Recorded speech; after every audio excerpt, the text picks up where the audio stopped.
This could be a little controversial, but let's really look at what is the difference between Wilmette and Winneka if you really want to get down to it more specifically. I've been servicing Wilmette and Winneka for the last 30 years, and people reach out to me every week to help them find the right spot and understand what's best for them.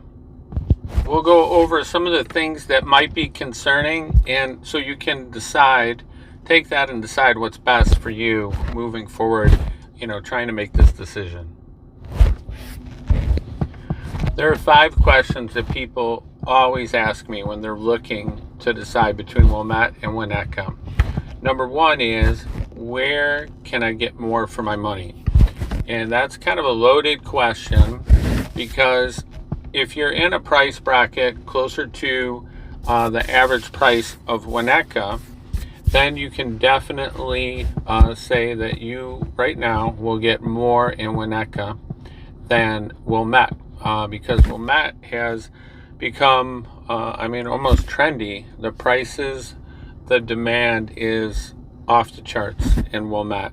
So if you're around the 1.5 figure, right around there, you're probably going to get more in Winneka than in Wilmette. However, if you are at a lower price point, say under 800,000, you're going to have a lot more options in Wilmette, because that's a much bigger and common price point in Wilmette, much more so than Winneka, where the prices are traditionally consistently higher and the average sales price is higher than in Wilmette.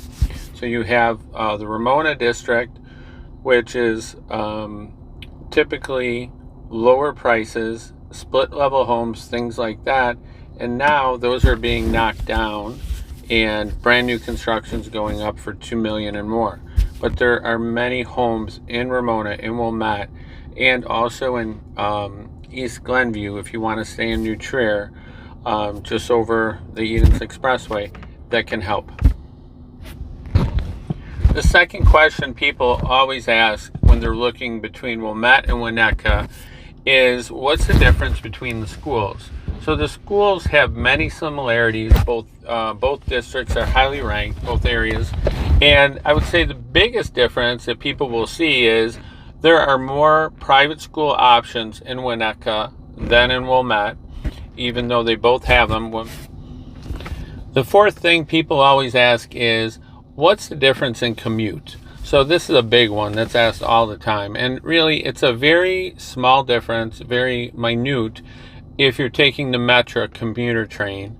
If you're driving, you kind of, depending on where you're living in Winneka and Wilmette, you can have easy access to the expressway, to the Edens Expressway. If you're closer to the lake, you might want to take Lakeshore Drive downtown. So there's a small difference, but it's an extra, depending where you're living exactly, call it 10 minutes each way. So it will add 20 minutes to your commute driving, or a little bit more sometimes. So something to take into consideration, and definitely a factor in people's decisions. There are fewer good values in Winneka that are under $800,000. So with that comes something positive, and that is it's a very consistent market. And even through downturns historically, like back in 08, 09, Winneka has weathered those storms very well. Very minimal impact compared to other areas. If you're the type of person that really likes predictability in the market, then Winneka could be really a good draw for you.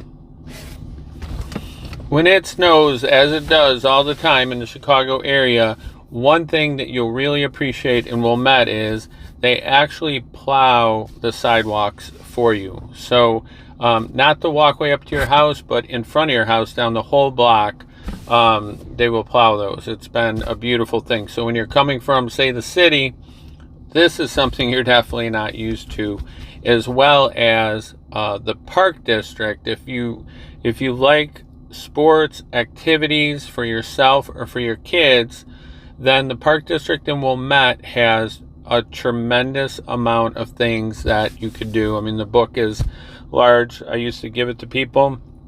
You can find it online now. And then Winnetka does have a little bit more of a kind of a fun golf course for kids when they're growing up. And they also have some great tennis courts. They have a pro tennis tournament there. And then they also have very large lacrosse and soccer fields that are a little bit more substantial than Wilmette's. But overall, the Wilmette Park District has more leagues and basketball leagues and things like that for kids. Here's one thing that people really get wrong about Wilmette and Winnetka. Typically when they're coming from the city, I hear this a lot. People think it's going to be boring. People don't want to leave the city. They just have a bad impression of the suburbs. But once they get here, 90% of the time I hear, I wish we had moved up here sooner. Because you can park in Wilmette and Winnetka without meters. You just pull up and park. It's very friendly, like small town Mayberry type thing. And people look out for each other very well. So it's a tight-knit community in either location, and people are really surprised. And you know, the stress level goes way down, like coming from the city, like Lincoln Park or something like that, and they just love the change.